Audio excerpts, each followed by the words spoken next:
So that's one paradigm shift, I think, is this idea of shifting from like an investigator initiated model to a community initiated model. What do we need as a community? And then as a community, let's go find the right people to do it. That's one paradigm shift. The other paradigm shift, which I didn't mention in my journey, but is really critical to mention, is that I knew I couldn't develop a new drug from scratch. I knew my disease was going to continue to relapse every few months, and I was going to die very shortly. I didn't have $1 billion in 10 years to come up with a new drug. I had a very simple realization, and that was the only way I survive is if I find a drug that's already on the pharmacy shelf, like, period. Are you working in research, trying to do the best science you can? Are you a team leader, a research assistant, postdoc, PhD student, or any other type of scientist? Are you looking for a place where you can sit, relax, and listen to inspiring people? Well, we have good news for you. You've just found what you're looking for. Hi everybody, my name is Renaud Pourpre. And I am Jonathan Weitzman. Welcome to the Lonely Pipette, helping scientists do better science.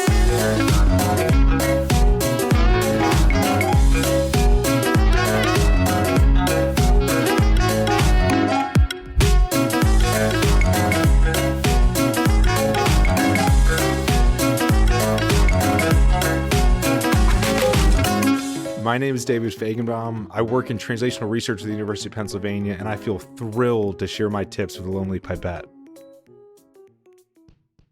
So David Fajgenbaum studied in Georgetown University in Washington, D.C., and then at the University of Oxford in the UK, before training as a doctor at the University of Pennsylvania in Philadelphia. While he was in medical school, David became critically ill with idiopathic multicentric Castleman disease. After his third relapse in 2012, he co-founded the Castleman Disease Collaboration Network and began conducting research into Castleman disease. In 2015, he joined the Perelman School of Medicine at the University of Pennsylvania as an assistant professor of medicine and associate director of the Orphan Disease Center. He is the founding director of the Center for Cytokine Storm Treatment and Laboratory, which focuses on hyperinflammatory diseases. Fajgenbaum discovered increased mTOR signaling in Castleman disease and began testing an mTOR inhibitor on himself to assess its efficiency. Now he is spreading this approach to other diseases and co-founded Every Cure in 2022 to unlock the full potential of every drug to treat every disease possible. His book, Chasing My Cure, A Doctor's Race to Turn Hope into Action, was a national bestseller. David was one of the youngest professors to receive tenure at Penn Med, and he was recognized on the Forbes 30 under 30 list. David, thanks for coming to share your tips with the Lonely Pipette. Jonathan, thanks so much for having me. David, thank you very much for being with us today. I have to say that when I looked at your profile and your career, I was just like amazed by your story. And it's really an honor for us to have you to a little bit dive into your personal story and your career here. We have a special question always to start our podcast because we see scientists a little bit as heroes. So we would like to dive a little bit into your origin story. So can you tell us what was the spark that ignited your passion around a career in science? Well, thanks so much for having me on. I so appreciate your kind words of support. I think the first spark occurred actually when I was 18 years old, and my mom was diagnosed with brain cancer. And I learned that she had this form of cancer that had no existing treatments. The treatments in development were unlikely to be helpful for her. And it devastated me. And then it turned me on a mission to say, oh my gosh, there are diseases, and this at the time, this is 2003, diseases out there where there are no treatments. This is unacceptable. I'm going to dedicate my life to trying to discover drugs for people like her. So her diagnosis is really what started me on this mission. But as you know, my journey has had a few more sparks, I guess, along the way. But that really, if you ask, what was the first moment? It was, we've got to develop treatments for devastating conditions like brain cancer. So we're sorry that it started with your mum's disease, but if you hadn't become a scientist, what do you think you would have been?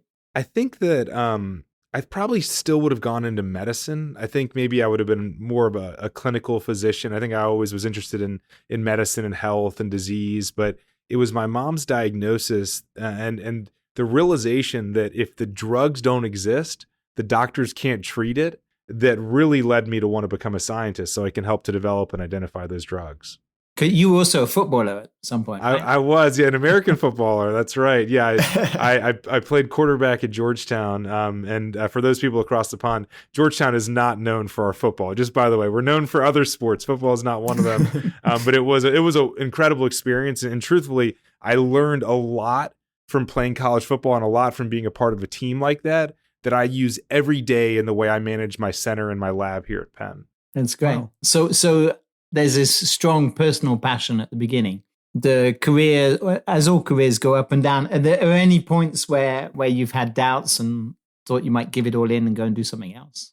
What I've been focused on has changed a bit over the years. So with my mom's diagnosis, I said, I want to go into science. I want to develop drugs for patients like her. And, I went to England for grad school for a year and then came back to Penn for medical school. And I decided to do medical school because I believed that the medical degree would be helpful as I went on this journey of drug development.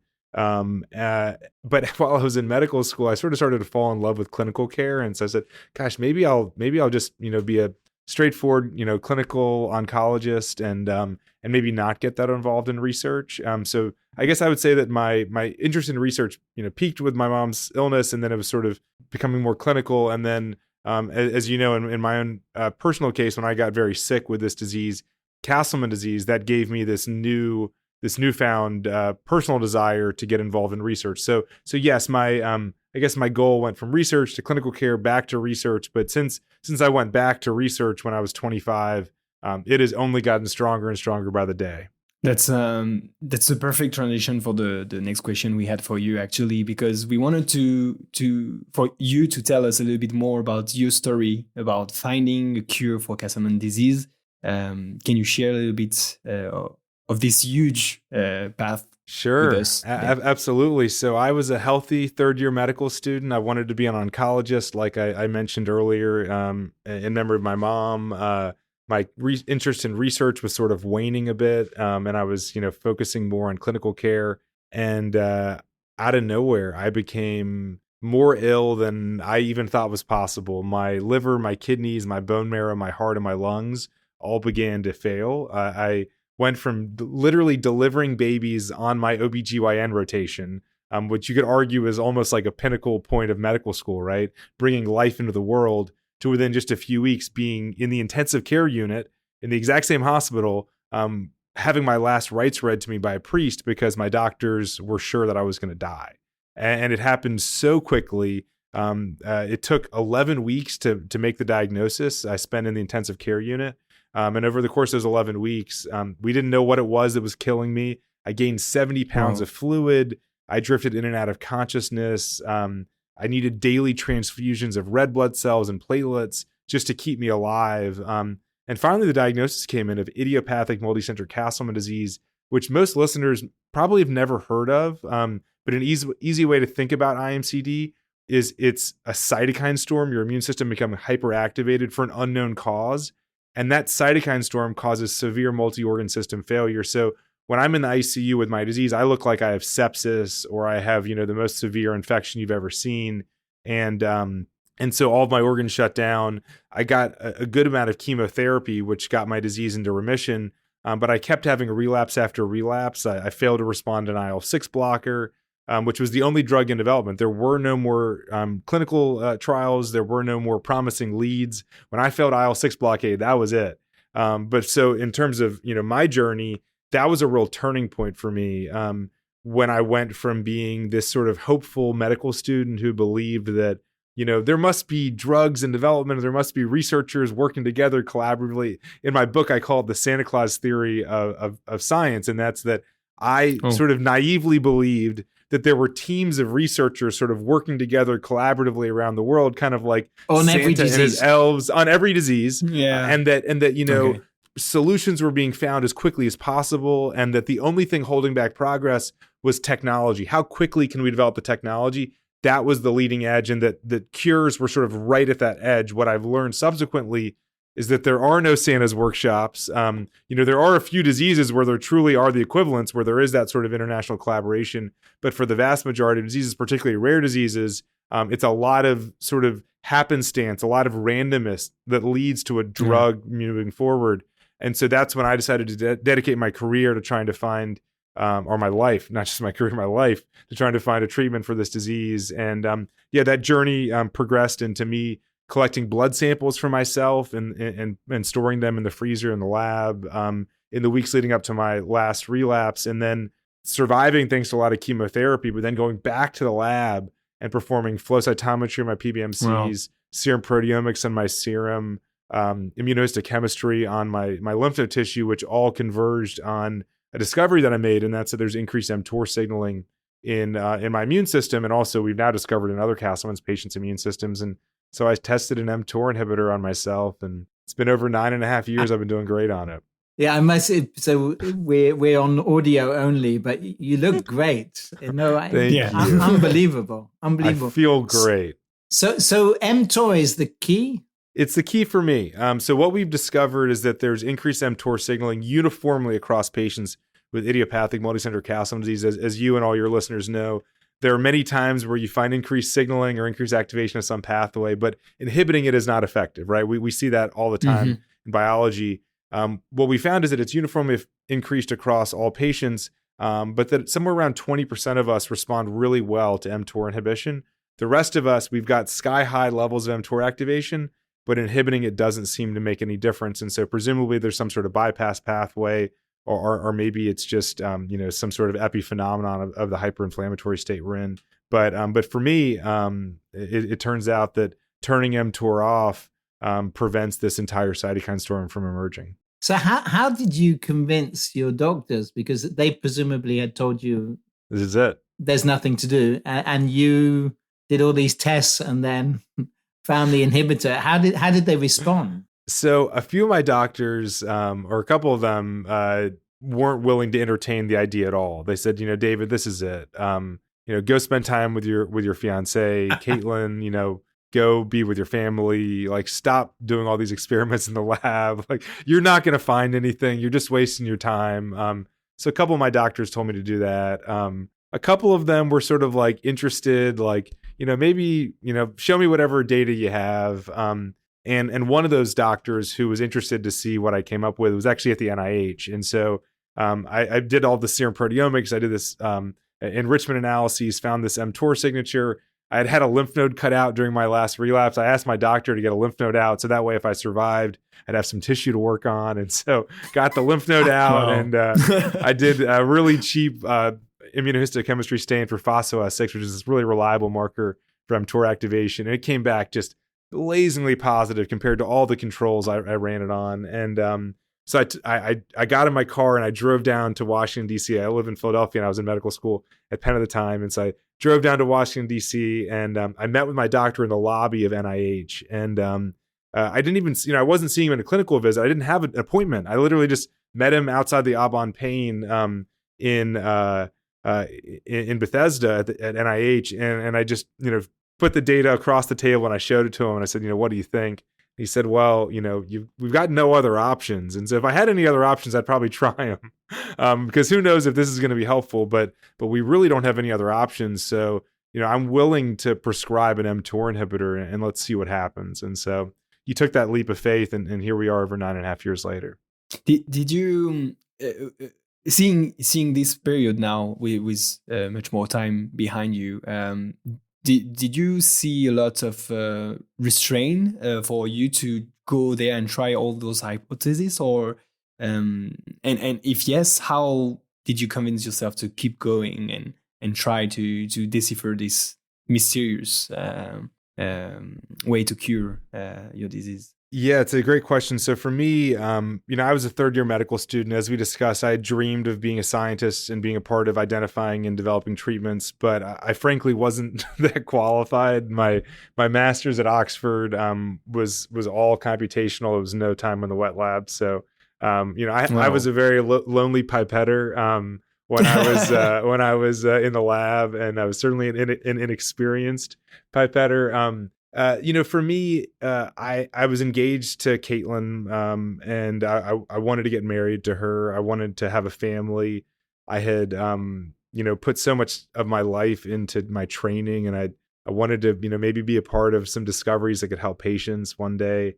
And so I had this, all these things in front of me that I wanted. And I think anytime you're dealing with any sort of challenge in life, I think you got to have something in front of you that you want and that you're chasing after. If I was just like fighting to survive, I wouldn't have been able to. I mean, I didn't share. I nearly died. It's a sort times. of a Viktor Frankl thing, right? Yeah, absolutely. I mean, I spent over the course of 3 years, I spent almost an entire year in the intensive care unit. I nearly died 5 times. I sort of glazed over all the tough stuff, right? And jumped right to the part that I love, which is the science. But if I was just focused on survival, I wouldn't have survived. The fact that I was physically able to survive is sort of a miracle in itself. But really, I had this vision for the future, which is I want to get married. I wanted to treat patients. I wanted to be with my family. I wanted to have a family. So the vision for the future. The second is that I had incredible support at my side. So my dad, my sisters, my girlfriend, Caitlin, my friends, they were relentless in their support. I mean, they never left my side. And I mentioned the scientific experiments I was running. I was turning to classmates of mine, some PhD students, and we were, working on putting together assays. We were thinking through what the right study design should be. So I had this incredible support by my side. And then I think the third step, or third piece that helped me to get through this is it's a bit of a cliche, but it truly was one day at a time. It wasn't like I'm going to cure my disease. It was I'm going to set up this flow cytometry experiment. I'm going to do it today. And then the next day it's like I'm going to analyze the results from my experiment. And the next day it's I'm going to run a serum proteomics assay. It was one step at a time. And it was towards like finding a drug that could save my life, but it was one step at a time. And if I would have been completely overwhelmed by like I'm going to need to cure my disece. And that was obviously the goal, but it really was one step at a time. So it's a miracle in some ways. But do you think to what extent is a paradigm for other patients? Right? Did you get lucky, or is it that we don't throw enough energy or at all these diseases? What is it? I think I definitely got lucky, right? In a lot of ways, the fact that I was able to uncover an mTOR signature from my serum proteomics, validate it in the lab, get on an mTOR inhibitor in the matter of a couple weeks, right? I mean, that's sort of mind-blowing. And in hindsight, I'm like, oh my gosh, a lot of things had to line up for that to happen, right? And the truth is, they had to line up. If they didn't, I just wouldn't be here today, right? So it's sort of like all of things had to happen for me to be here. So it might seem like it's mind-blowing, but the reality is if they didn't all line up, I just wouldn't be here. So we wouldn't have heard this story. But I think that there are a few really important lessons that I take away from my journey that I think are really widely applicable. So one of them is the importance of patients being a part of driving forward science. So I haven't talked yet about an initiative I started called the Castleman Disease Collaborative Network, and I started that in the middle of all this journey, and that was a big part of the progress. I should have given a big nod to that because there were physicians and researchers around the world who were contributing ideas, who were helping to think through how do we solve this thing, and those were really foundational to the progress. But I think that what was different about our approach was that we created something called the collaborative network approach, where basically rather than raising money and then inviting researchers to apply for it, which is sort of the traditional way that we do research, we said, why don't we get all of the physicians, researchers, and patients together and let's crowdsource from that community what research should be done.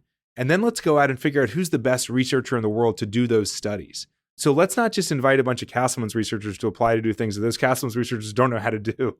Let's actually figure out what should be done, and let's go find the best pathogen hunter in the world. Let's go find the best person to do serum proteomics in the world. Let's figure out what should we do, and let's go proactively recruit them. Let's bring them in.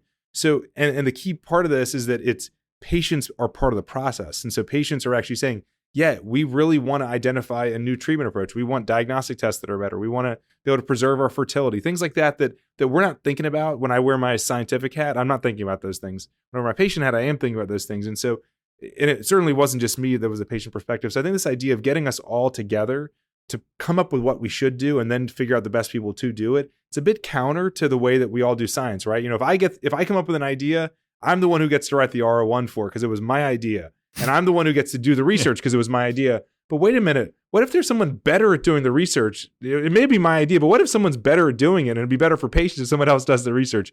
That's the world and the paradigm that I think we need to be in. So should we change the funding structure?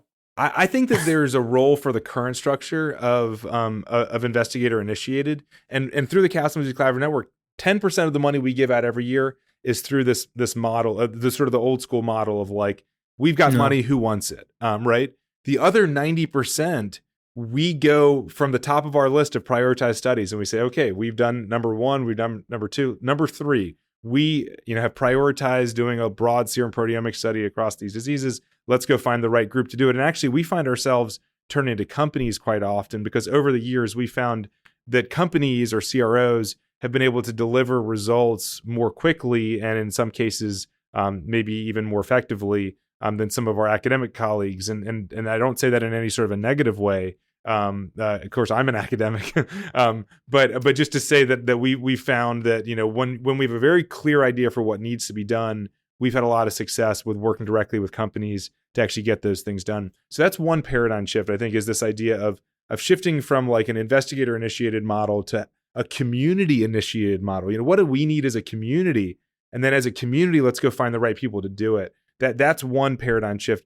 The other paradigm shift, which I didn't mention in my journey, but is really critical to mention, is that I knew I couldn't develop a new drug from scratch. I knew my disease was going to continue to relapse every few months, and I was going to die very shortly. I didn't have $1 billion in 10 years to come up with a new drug. I had a very simple realization, and that was the only way I survive is if I find a drug that's already on the pharmacy shelf, like, period. It's got to be something that is already there. So my work in the lab was fully focused on trying to understand what is happening in my immune system that could be targetable with an existing drug. And the good part about having an immune disorder is that there are a lot of drugs that modulate the immune system. I mean, literally dozens, maybe even hundreds of drugs that modulate aspects of the immune system. So from the very beginning, once I got in the lab, it was, I want to figure out what's happening in me. And then I want to see if there's something that exists that can address this problem, because I can't develop a new drug from scratch. I don't have the money or the time. And so I think that realization, as I've spent more time in the medical field, it's become more clear that there's this massive gap. Once a drug gets FDA approved, and there's an incredible leader in the FDA here in the United States named Janet Woodcock. Janet's been in the FDA for decades. She's the principal deputy director of the FDA right now. And Janet and I have commiserated a lot over the years that the moment that a drug gets an FDA approval, Janet describes R&D as starting to slow down the moment it gets FDA approval. One would expect that it's FDA approved. Let's ramp it up. It's on the market. It's being distributed. It's being manufactured. It is available at your CVS or whatever your drugstore may be. But that's when the R&D starts ramping down, and it comes almost to complete halt within 5 years. The last 5 years that a drug is on the market, no R&D is being done to figure out new diseases for that drug. Wait a minute, that's when we should be really, and then once it's generic, there is no work whatsoever once the drug's generic, right? And that's maybe even as humanity, that's when we should be really ramping up our research, right? It's like, it's cheap, it's being manufactured by 10 different manufacturers, it's widely accessible to parts of the world that can't access new drugs, and that's when there's no R&D being done. And so as someone who's alive thanks to one of these old cheap generic drugs, I am all in on how do we really ramp up and make sure that we're utilizing the tools that we have at hand. So that's the philosophy behind this Every Cure initiative? That's exactly right. Yeah. So about a year and a half ago, we launched this new nonprofit called Every Cure, which is trying to address this problem that drugs are not fully utilized for every disease they can treat. Drugs are generally developed for 1 to 3 indications, but the average drug actually has 2 to 3 indications, which means the average drug has already been repurposed at least once. But all of that work stops within a few years of its first approval. So what we're on a mission to do is to say, let's utilize the power of artificial intelligence and all the incredible data and knowledge that's been generated over the years to prioritize among all the possibilities, which drugs for which diseases should we generate more evidence around. So there's 3,000 FDA approved drugs, and there's about 20,000 human diseases. So if you tried every drug for every disease, you'd have 60 million shots on goal. So we're utilizing 5 different AI algorithms on 5 different biomedical knowledge graphs and data sets to rank order among those 60 million possibilities. What are the top possibilities? And then let's invest funding into evidence generation, whether it's in the lab or in the clinic, to really prove out whether that hypothesis actually works. Listening to you, I wondered whether there's a parallel with the whole IM-ALS movement. Yeah, well, it's a couple of parallels. One is that, so first off, Brian Wallach is a dear friend of mine, and I can imagine. And Brian and I, of course, have empathized with one another a lot over the years. But IMALS is very much in the same vein as what we talked about, the collaborative network approach, right? Where it's patients part of the process, prioritizing what work should be done. And we are sort of, cut from the, the same cloth in that way. One difference is that in ALS, there's been a relentless focus, as there should be, on new drug development. And there's a lot of investment in new drug development. There's been some investment into repurposing for ALS, but I will tell you that there's been less enthusiasm for it, in part because a lot of drugs, as you know, don't cross the blood-brain barrier. So there's sort of an initial, well, most drugs aren't getting across the blood-brain barrier, so like, let's not waste our time doing that, because we might find something that would work, but it's not going to cross the blood-brain barrier. So let's not waste our time. I agree with that philosophically, but at the same time, I wish we would push the boundaries a little bit more in ALS and say, like, yes, that is true, but there are a lot of drugs that do cross the blood-brain barrier that we've sort of put out of the realm of possibility. And as you're probably well aware, the most recent FDA approval for an ALS drug was a combination of a nutraceutical, so a supplement that's been around for decades, and a generic drug that's been around for decades. And it's effective. It's not curative. It's certainly not as effective as we would like ALS drugs to be. But we proved that two old drugs that have been around for a long time can improve outcomes in ALS with the most recent FDA approval. So, why not look a little bit further? It's really impressive to hear all the lessons you got out from your experience, and now with the Every Cure. I think it's like, for me as a young researcher, young scientist now I'm a science communicator, but I'm still really connected to young researchers and young labs. I hope, because it really resonates with me, that this will inspire a lot of people rebuilding the way they think about their research, because I can really see how this kind of reshaping the way we think about pre-research on where to get the knowledge, and then make prioritization in order then to invest in the right question, because this is one of the questions we ask sometimes. How do you choose the question you work on? So thank you for sharing all that. You decided to write a book about your experience. I have two questions around this. Like, why did you decide to do it? And for who is it for? Public, researcher? Yeah, great question. So I started testing this drug on myself back in January of 2014. And so I'm closing in on 10 years that I've been on this drug. And for the first couple of years I was on it, I didn't really tell anyone that I was on it, in part because I didn't want other patients to start testing it, or doctors testing on other patients without us knowing, like, is it helpful? Is it going to cause harm? Like, I was just very afraid. I've got an immune system disorder where my immune system can explode for no reason. And like, I didn't know if maybe mTOR inhibition, actually, maybe mTOR is really activated because there was some compensatory mechanism. And the last thing you want to do is inhibit it. I mean, I didn't know. And so for the first couple of years, I really didn't talk about being on this drug. But in the third year that I was on it, I was driving forward a lot of science and cytokine storm research. And a reporter from the New York Times learned that I was on a drug that I had discovered myself, even though we really hadn't been sharing whatsoever about it. And she decided she wanted to run a story about it. And it ran in February of 2017.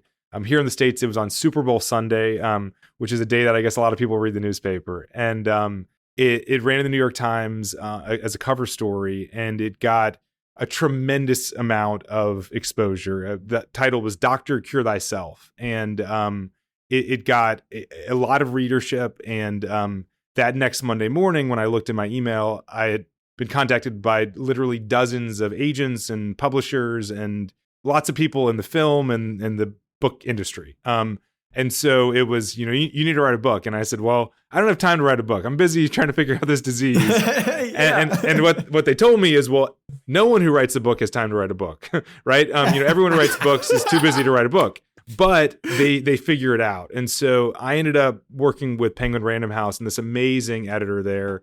And by the way, I did think about it for long and hard about whether it made sense. And I did at the end decide that I did want to do it. And so ended up working with Penguin Random House, this amazing editor, and created a process where I worked on the book every Saturday and Sunday for 10 hours on both days. So I'd get 20 hours a week of writing in, but I would not touch it during the week. So on Sunday evening, I would send it to my editor. She would work on it from Monday through Friday. I'd get a version back on Friday. I'd work on it, 20 hours the next weekend.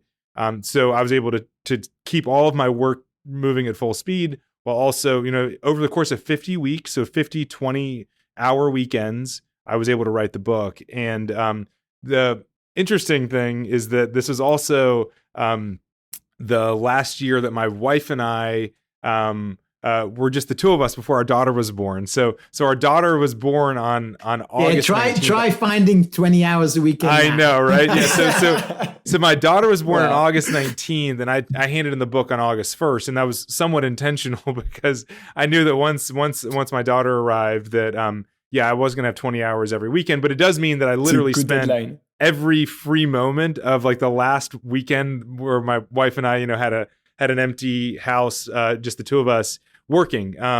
But we both, decided we thought it was the right thing, and it was a big investment of time. And having had my last rites read to me and having nearly died 5 times, in my opinion, there's nothing more important than how you spend your time and the kind of investments you make of your time. So it was a big investment. I'm really happy I did it. It was written for the lay public, and it has gotten a large readership of non-scientists. There are a lot of scientists and physicians who've also read it. And as we discussed today, I think there are some really important lessons for the scientist and the physician. But it was written with the intention of being, sort of broadly applicable. And as was mentioned during the intro, it really took off, became a national bestseller. And there have been some really funny experiences with readers of it. So I'll tell a quick anecdote from March 31st of 2021. So I get this phone call from an unknown number, and I answer it. I don't know who it is. Do we celebrate April Fool's Day around the world? Is April 1st a print? Okay, I just didn't know. So it's the day before April Fool's Day. It's March 31st. I get a call from an unknown number, and I answer it, and the person says, "Hi, I've got President Clinton on the other line. He read your book and he wants to talk to you." And so it's the day before April Fool's Day. I'm like certain it's a joke.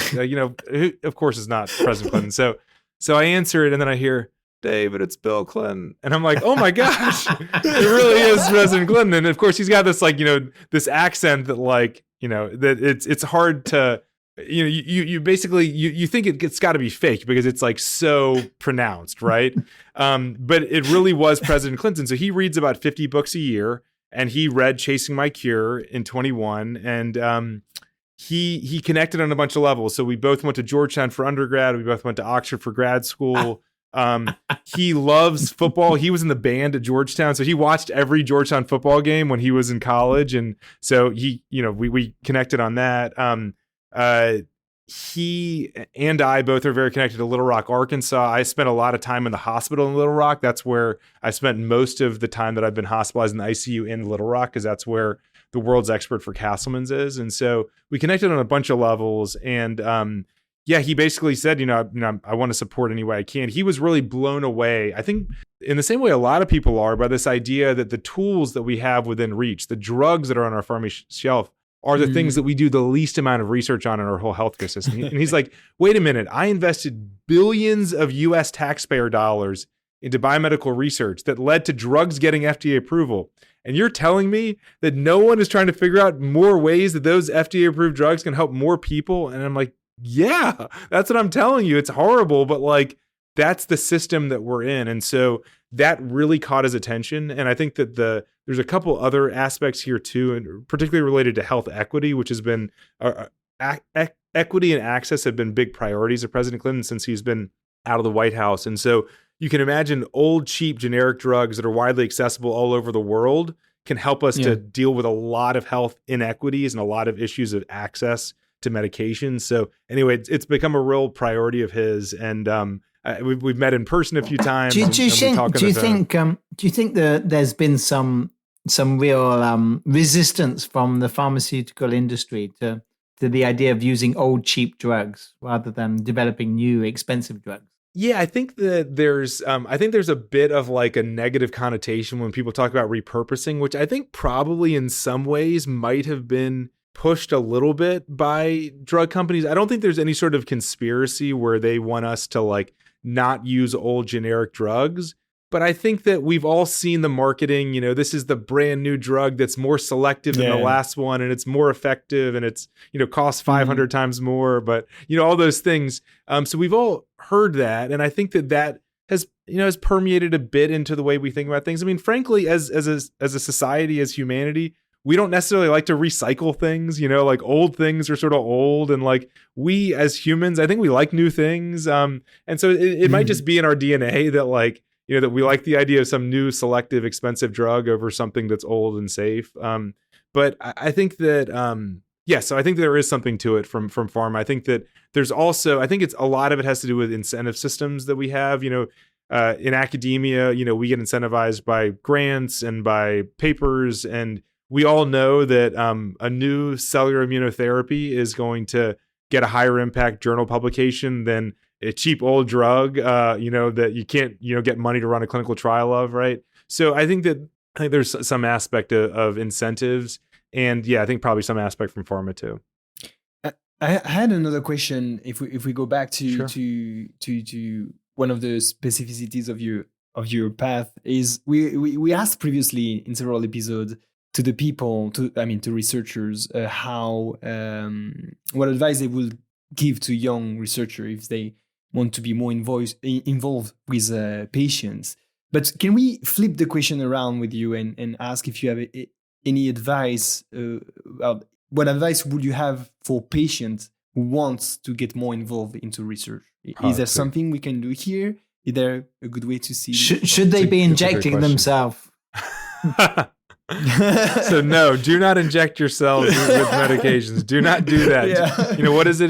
Do as I say, not as I do. Yeah, exactly. Yeah. So yes, I think that some really good advice, and I feel like during podcasts like this, I can never get in the full story, but a really big part of my story is having a physician partner who is sort of within the medical community. So Fritz Van Ree, I mentioned he's the world's expert. He's the person in Little Rock, Arkansas that I went to see. And so Fritz was sort of my partner in crime for research. And so what that meant is that I was just a medical student. I wasn't yet a physician. I was just a medical student who had all these, dreams.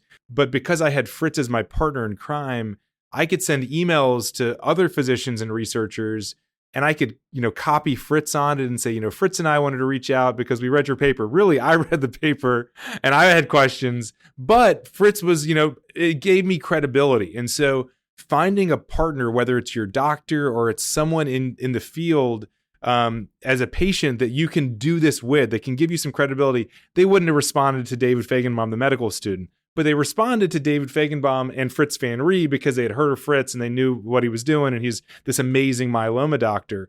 And so I think that if you're a patient, it's important to recognize that like you will not get the time and the space that you may deserve in our current system, because our current system isn't built, there isn't a place at the table for you. That's just the way the system is. But if you can partner with someone who has a place at the table and you can kind of, squeeze into part of their chair, then I think that's the way to go. And then what you'll do is when you're at the table, you'll impress the rest of the people at the table with your diligence, your hard work, your perspective, your thoughtfulness around impact. And then they're going to pull up a chair and you'll have a seat at the table. But there's just no way you're going to get there unless you have a partner in crime like Fritz. Are there lots of these stories? You remind me of Sharon Terry. I interviewed her many, many years ago. This idea of not accepting no or it's impossible as an answer. So she went and found the genetic mutation in her own children. Yes. And set up the genetic alliance.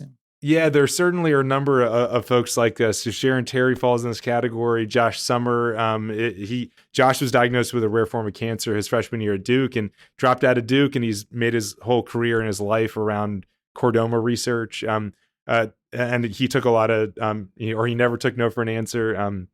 So yeah, I think there are a lot of us. And I think we gain strength from hearing one another's stories. Of course, there are a lot of us that have trotted on this path that haven't made it, that we didn't find that genetic mutation. We didn't find the drug. But along the way, we learned a lot for the rest of us. And, I remember thinking to myself, it's unlikely I'm going to find a drug, but at least I can, go out swinging. At least I can, do my part to try to get one swing on this Castleman. And so I think that, there are a lot of us, and I think that all of us, get hope and inspiration and a little extra strength from one another. So we can see where your drive comes from. I wondered, so now you're running a lab, right? Yes. Publishing papers very successfully. So you haven't mentioned any mentors. Have there been mentors along the way? And we like to hear what sort of mentoring advice you picked up along the way. Oh my gosh, I have the best mentors in the world. I have spoken on the phone to my primary mentor, Arthur Rubenstein, or met him in person every week since May of 2012. Wow. So I did the math recently. It's somewhere around 600 meetings that we've had. Early on, they were closer. Early on, they were closer to an hour. Now we knock them out in about 30 minutes. So Arthur Rubenstein is the former dean of the medical school here at Penn. He he discovered C-peptide and is this amazing diabetes researcher who has an incredible career in translational research. And he retired as dean of Penn in 2010, which is right around the time that I became ill with my disease. And when I returned from medical leave, and I learned he was actually the interim director of the Penn Orphan Disease Center, I asked if I could be helpful in any way. And this is an interesting example where his administrative assistant said, well, he doesn't have any time to meet with anyone for like 6 months because he just retired. Everyone's trying to meet with Arthur. Doesn't have time for 6 months. And I just, kept emailing her, Fran, is there anything? And I got a time with her within a couple weeks, or a time with him within a couple weeks.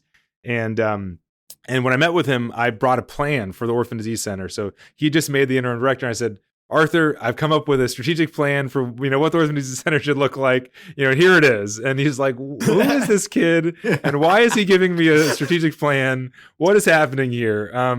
But I just told him, I said, I've got an orphan disease. I'm on an orphan drug. This is when I was on that experimental drug, the IL-6 blocker. And, I want to be helpful any way that I can. And so he very graciously said, sure, you can help if you'd like. And so I helped him early on with Orphan Disease Center, and then I relapsed. And that's when he, when I decided I would take on Castleman's, and he committed, he said, I'll be your mentor and I'll support you through this. And so it's been so critical to have someone like Arthur. And I think that just for all the listeners, the value that a mentor provides, it's hard for me to like quantify and to sort of put it all together, but a few things that immediately come to mind. So one is that mentors can tell you what to expect on the road that you're going down. So as you're someone like me, I am, a bull in a china shop. I am running with all of my energy. I work all day, every day. If I've thought about doing something, I have done it. But when you do that, you can, go off the road. You can make a lot of mistakes, right? But having someone like Arthur, he can say, well, actually, 20 yards in front of where you are on the road is a big landmine.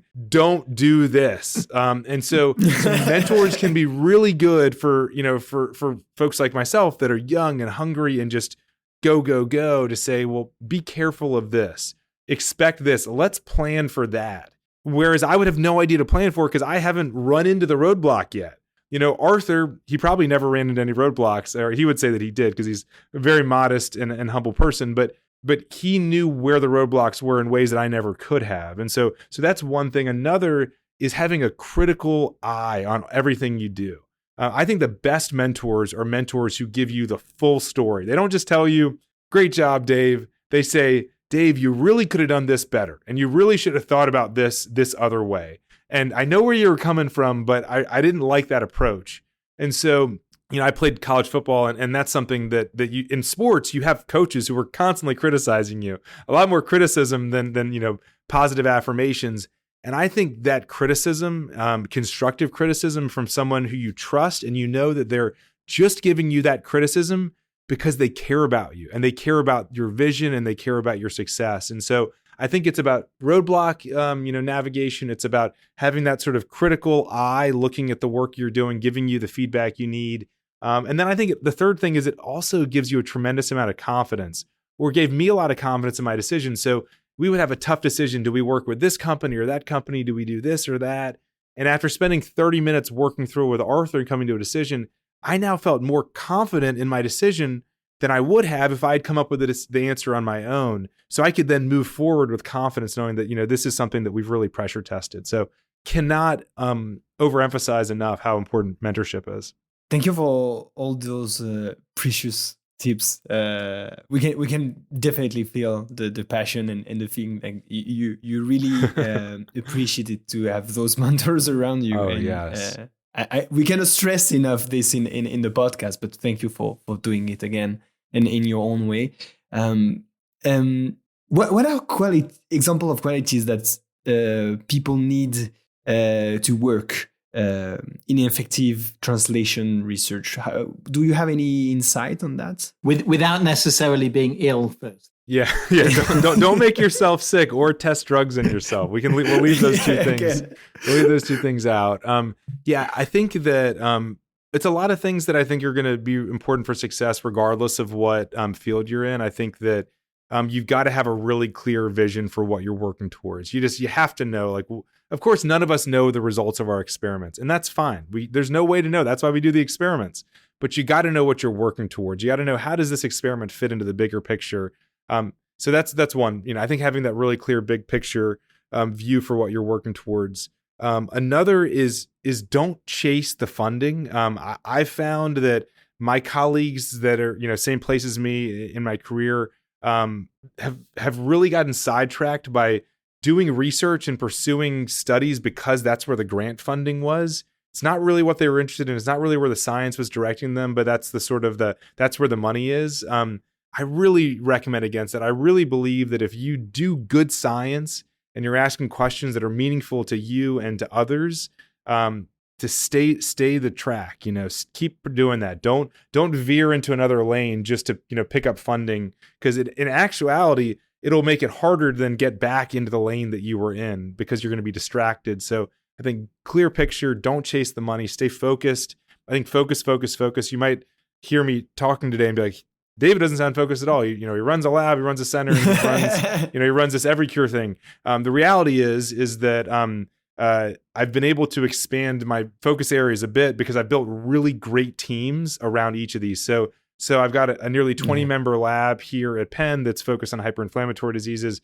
I've got a great team focused on Castleman's in particular. And now we're building out a 30 to 40 member team around every cure. And so that enables me to do more, but it's only because I've got great people. So I guess that next thing would be delegation, but delegation to great people. Don't delegate to not great people. And you have to be aware that there are all-stars and there are not all-stars. And it's really hard to sort of come to that realization. But one sort of trick that I learned, or at least motto, is slow to hire, quick to fire. And that isn't necessarily like the sunniest way of looking at life and work, because we all want everyone to be happy and we want everyone to work out in every job. But the reality is that at the end of the day, we're trying to make discoveries that will result in lives saved. And so if someone is not the right fit, the best thing you can do for them and for your program and for patients who could benefit from your work is to find another opportunity for them that may not be in your lab. So I think those are sort of a handful of things that come to mind for what I think is helpful in a translational researcher. This has been amazing. Thanks, David. We're going to take a short break. And then after the break, we're going to hear a little bit more about life outside the lab. Hey folks, don't run away. You're listening to The Lonely Pipette with Renaud Pourpre and Jonathan Weissman, where our goal is to help scientists do better science.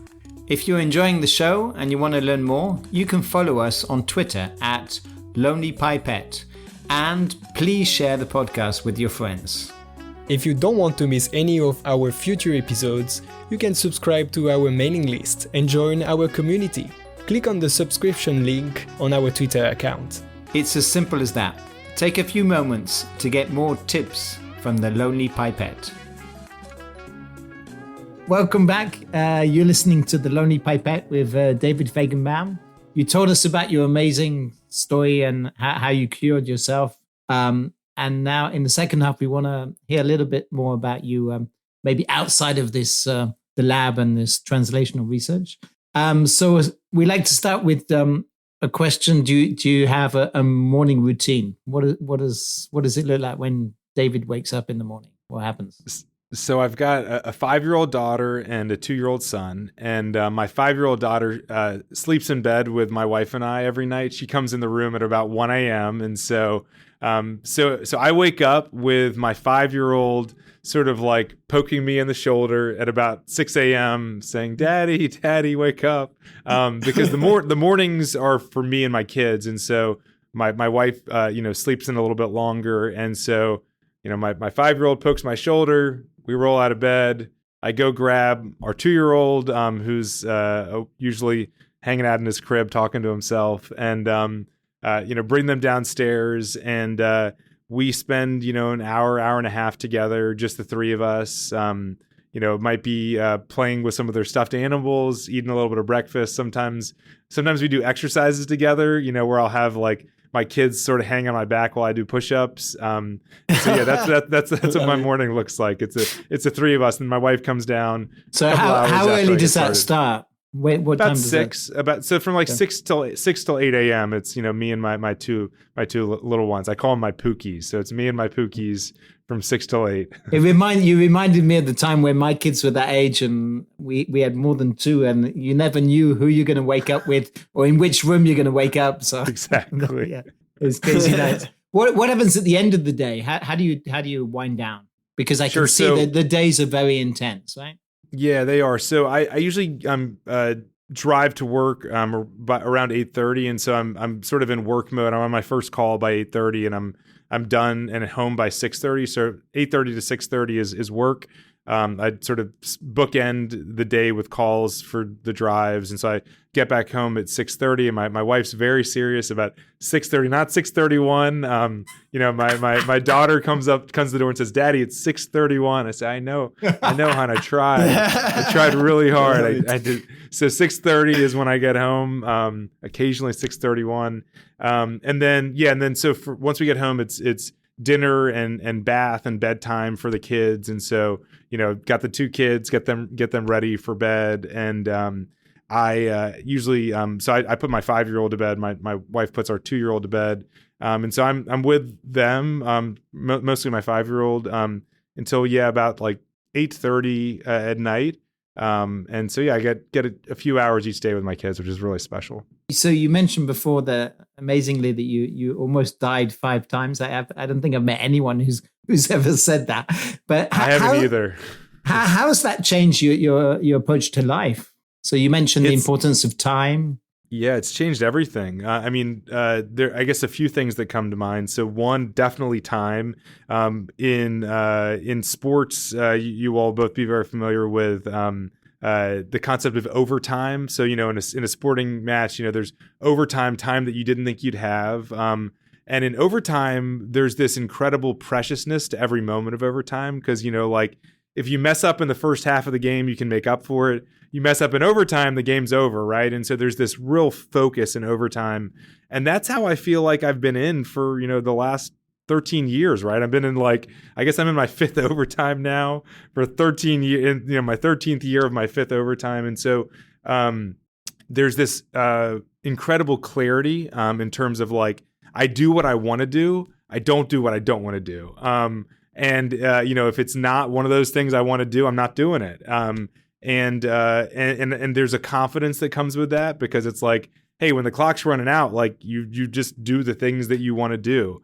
And that's the whole old adage, live like you're dying, right? It's that certainly has percolated into my life. So that's one piece. I think that another way that it's changed me is just really being very focused on family and friends. As I think about the times when I was on my deathbed, the things I was thinking about were my family and my friends and the people I was hugging, family and friends. And that's what was sort of all encompassing. And, so that sort of gives you a shock that's okay, well, that's the stuff that really matters. And you can imagine hearing, what we talked about. I get really into my work. And so it's this sort of constant sort of, back and forth that I've got to remind myself of, what are the things that you really need to focus on? It's interesting because we had a question for you about making choices. In research, we feel that we have the time. We explore every type of hypothesis. We we make the decision to not make a real one in order to explore everything. So how do you apply this maybe to your own research? Like, is there a specific tips you can get out from it, like to decide what's the best next step for you? Like, is there something you can decipher from that? Yeah, absolutely. I think a few things come to mind. So the first is that I really do, and I'll use the word crowdsource, but I really do turn to a lot of people for advice on these sorts of decisions in ways that at least the people I turn to tell me it's a bit unusual. Like, usually we like to keep things, within our lab to ourselves, and we might turn to a few other people. But I like to tell a lot of people what I'm thinking. I like to get a lot of feedback. And the best thing about feedback is you don't have to use it all, right? The more feedback you get to decide what feedback you're going to use. And so I like to spread the questions out wide, and hopefully all the wonderful people who have been generous with their feedback aren't listening to this podcast and upset with me for giving. Oh, David, he never listens. Yeah. Yeah, I know, right? So please don't write that in on the social media post. But truly, I think it's about getting feedback, because none of us know the right answer. If we did, we wouldn't do the work that we do. So I think getting feedback from a lot of people is really important. And then I think the other thing is that I do often put my patient lens on and say, if this experiment turns out to be positive, what would that mean for me as a patient? And if it turns out to be negative, what would that mean for me as a patient? And if neither a negative or positive is going to be theoretically even meaningful, and it doesn't have to be right away. I mean, every experiment we do is not going to have a meaningful impact on patients. But if there's not a path from that positive or negative to something that could be meaningful for a patient, that's going to make me deprioritize it. We do some basic science work in our lab, and I really value the importance of basic science work. But in our very translational lab, we add that extra filter, which is just, is this going to get us somewhere? Super interesting. Thank you. We explored a lot of topics with you, and you shared already quite a lot. But is there something about you that people will be surprised to discover still? Yeah, I think that, and somehow this didn't end up in my book, and it should have, and that's that I don't know how to ride a bike. And and maybe even worse than I don't know how to ride a bike is that I forgot how to ride a bike. I actually learned how to ride a bike as a child, and I fell. You never forget. They say you never forget. That's what they say. That's what they say. But I'm telling you, you can forget how to ride a bike. I got up from falling down, and I told my mom, I said, "Mom, I'm never going to ride a bike again. I mean, I really hurt myself. I'm never going to do this thing ever again." And it was like 25 years that went by before I got back on a bike. And I learned that actually it's hard to get back on the bike after you haven't done it in a while. So yeah, I think that I think the reason that would be surprising in particular is that I think people talk about, getting back up on the bike, being perseverant, and resilient.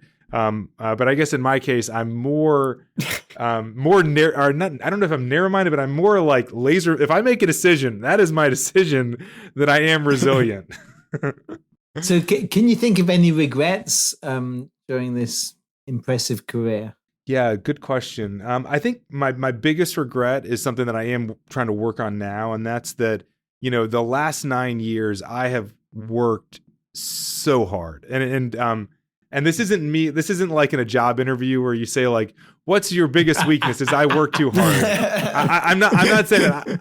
When I say like I work too hard, like I work like 70, 80 hours a week, and no one's asking me to, right? Like that's just what I do. That's like who I am. I work more than anyone I've ever seen anyone. I've never seen anyone else work as many hours as I work.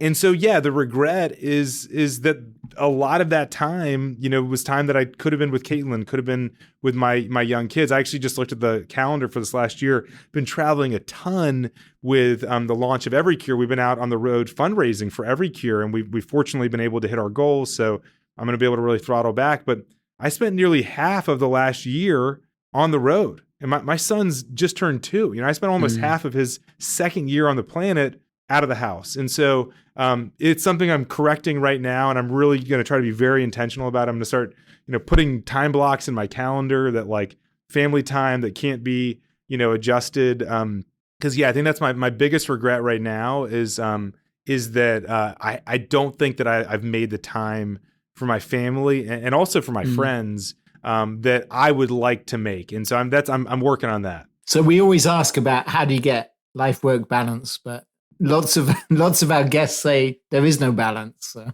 There is no balance, but I think that it's something I really want to work on. And if you have me back on the podcast, I don't know how long from now, I will tell you then that I've done a better job. I'm committed to it because it's so important. And I think that I've gotten so focused on so many scientific goals, and thankfully we've been able to hit a lot of these scientific goals.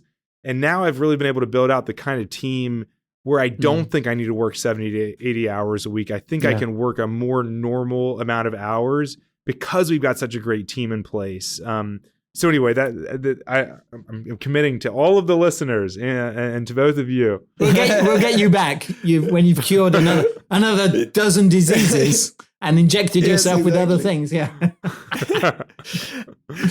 So we have a few fire question now. So we are going just to send it to you, and then you can just answer as you feel. If you could have dinner with one person, if you could have dinner with one person, living or dead, who would it be and why? I mean, the first thing that comes to mind, and maybe I should just go with the first answer, is Benjamin Castleman. So Benjamin Castleman, he described Castleman disease. Of course, it's been around forever, but he was the person back in the 1950s who made this observation that these sort of disparate cases where they thought they had lymphoma, they didn't have lymphoma, but they were really sick and they looked like they were going to die, but it wasn't lymphoma. He was able to make the observation that these all seem to be the same thing, and he brought them together. He didn't name it Castleman disease. He named it angiofollicular lymph node hyperplasia, but that just doesn't have a good ring to it. So, so someone decided to change it to name it after him. I would love to spend some time with him. When did he die? When did he live? He died. He made the discovery back in the mid 50s. He also was a real pioneer in a number of plasmacytic neoplasia. He actually, made a number of really important discoveries for diseases like Waldenstrom's and multiple myeloma. He passed away, I believe, actually it's on my wall. I have a picture of him over there. I just can't quite see the date, but I do have a picture of him. We'll put it in the show notes. Yeah, I believe he passed somewhere around 20 years ago, but he actually passed away from Waldenstrom's macroglobulinemia, a disease that he made a lot of progress against in his scientific life. And so there are these connections that I have with him. Obviously, he discovered and described my disease, but also he ended up succumbing to a disease that he did a lot of his own research on. I actually got a chance to meet his grandchildren in Boston a few years ago, which for me was a really, really touching moment. Now, if you had $1 million or euros, but for you it's more like dollars, I think, to spend in science, but not in experiments, how would you spend them? I would undoubtedly 100% spend those dollars on a system to match drugs against diseases that they're not yet utilized for. I think that there's no more important use. I like to think about this analogy, and I've used some sports analogies here. Rob Califf is the commissioner of the FDA here in the U.S., and he talks about new drug development as being like soccer, and I think you all know soccer. A lot of shots on goal. Occasionally, it goes in the net. Usually, it goes in the net because it bounced off of someone, and it's sort of like something happened weird, and it actually got in the net. That's soccer, right? And that's new drug development, in my opinion. 10% of the time it bounces off of a leg and it ends up in the goal, right? That's new drug development. Repurposing, which is what we're talking about, is, in my opinion, is more like American football, where you're on the 5-yard line. You're 5 yards from the end zone. All you have to do is just get it those last 5 yards. Now, the last 5 yards actually can sometimes be the hardest 5 yards because everyone knows what you're doing, and you're only 5 yards out, and the defense is ready, and it's hard, but you're 5 yards out. Punch it in the end zone. And so I think that we've got to have the system that doesn't necessarily help you punch in the end zone, but it helps you to figure out which are the ones that are on the 5-yard line that we need to punch into the end zone, that we need to do the clinical trials on, we need to do further laboratory research on. So that sort of platform, and of course, it's a bit of a spoiler alert, but that's what we're building with every cure, is this platform to match drugs and diseases, and it actually will cost more than $1 million. But I think that this sort of process of matching drugs and diseases I can't think of anything more important than let's get the things that are on the 5-yard line in the end zone. I wondered whether your sporting analogy is a metaphor for European versus American funding systems. It's a little bit like that. I didn't say it. No one said it. Okay. Let me ask another question at the other end. Can you think of a purchase of $100 or less that has really impacted your life?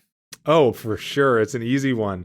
So that immunohistochemistry experiment I ran with phospho-S6 cost $36. I literally confirmed increased mTOR signaling in my lymph node and our controls for $36. And of course, now we've done it across many more patients, and we've used orthogonal approaches, and it's cost way more than $36 to orthogonally validate. But the initial experiment, $36. Wow. Well spent. Best $36 I've ever spent. Plus the syringe. Oh, yeah.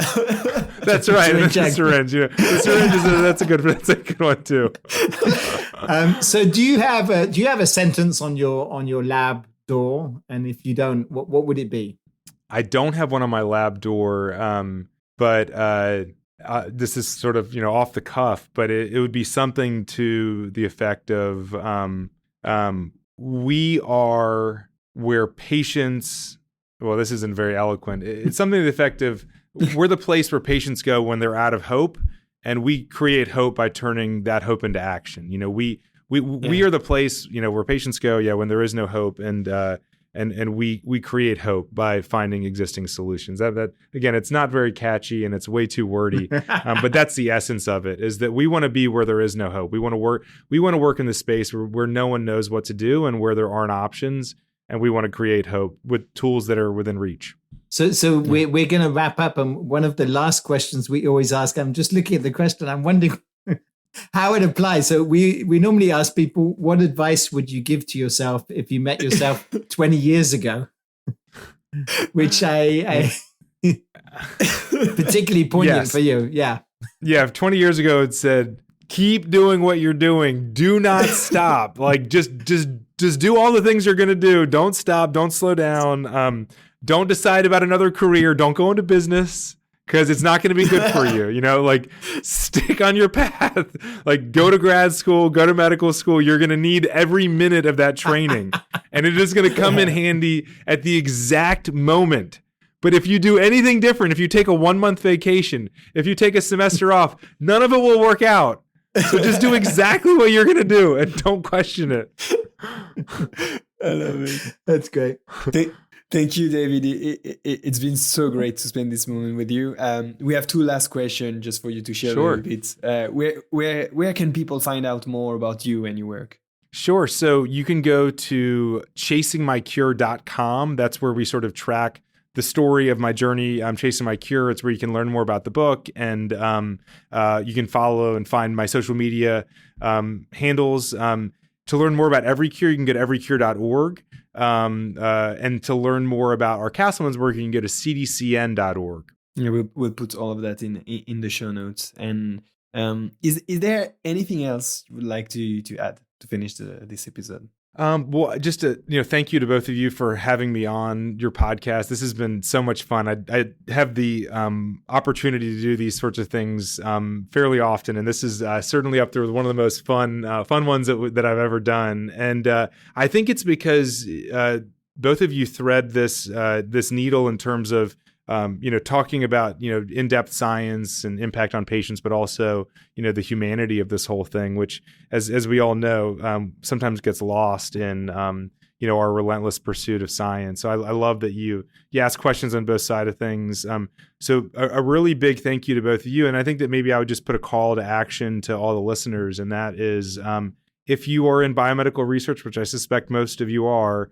I really encourage you to think about the tools that are within reach, the drugs that are already on the pharmacy shelf. And if you're doing animal model work or working in vitro systems and you're thinking about a new oligo or some new gene therapy, think about those new things, but also think about, is there something that already exists? Maybe a cheap generic drug that might be available in parts of the world that some of these newer agents won't be available, and test those out too. Not on yourselves. not on your not on yourself. Test him out in your model system, and that model system should not be you. So yes, I think think about those existing drugs, and I hope you all will help to champion what we're doing. With every cure, it's a bit outside the box. Certainly unconventional. We're going to certainly get pushback from a lot of people in the system.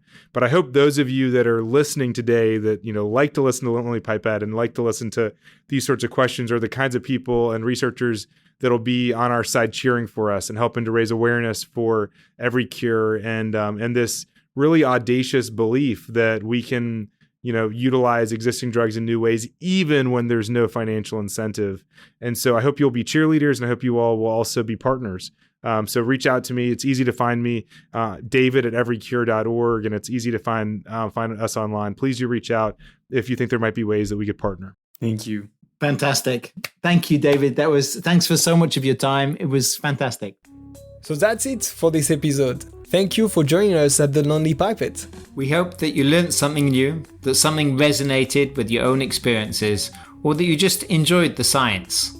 Let us know your thoughts on Twitter at Lonely Pipette, and please share it with your friends in the lab. If you want to join our community, you can subscribe to the Lonely Pipette mailing list or mail us by following the link available on our Twitter profile. You will receive the next episodes directly in your mailbox. How cool is that? Stay tuned for the next show, and remember, you might feel like a lonely pipette, but it doesn't mean you're alone. Tips from the Lonely Pipette can help you to do better science. À bientôt! À bientôt!